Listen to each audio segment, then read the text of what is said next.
Welcome to Cheeky Kokako for another miniatures video. In this episode, I'm looking at the mini which I use for one of the aberrations, the Death Slaad.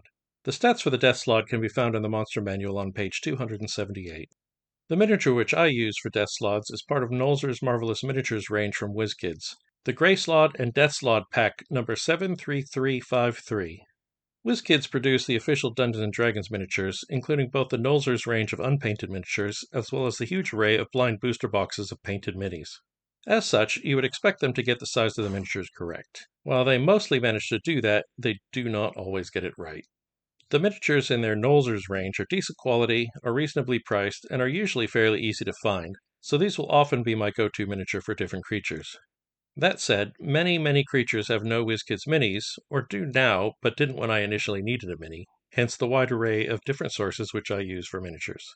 While some WizKids miniatures are the wrong size, the Death Slaad is a medium creature, and the miniature reflects that. Death Slaad are the most challenging of the various slaads, and are often the ones who spearhead slaad invasions, so are a good mini to have on hand.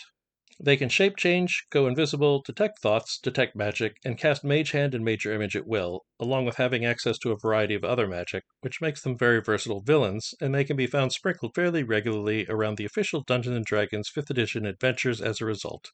They're good villains, so they're also good minis to have on hand. As usual, for scale, Inchimic 25mm in the European Stork is 1 inch tall from the bottom of its base, while the Summer Eladrin mini will give you an idea of the scale alongside an average human-sized mini. If you're looking for links to the minis in this video, you'll find them in the description. Most friendly local game stores will have a selection of Nolzur's minis, so you'll likely be able to source this one locally. So that covers this miniature. I hope you found this video useful while looking at working on your Dungeons & Dragons miniature collection, and if you have miniatures that you use or like for Death Slaads in your game, let us know what they are in the comments, and especially share with us if you bought a miniature and it didn't work for some reason. Please tell us which minis they are and why they were a problem so others don't buy them. There are not a lot of Death Slaad miniatures out there, unlike the skeleton minis from the last episode, so it would be good to hear about other options.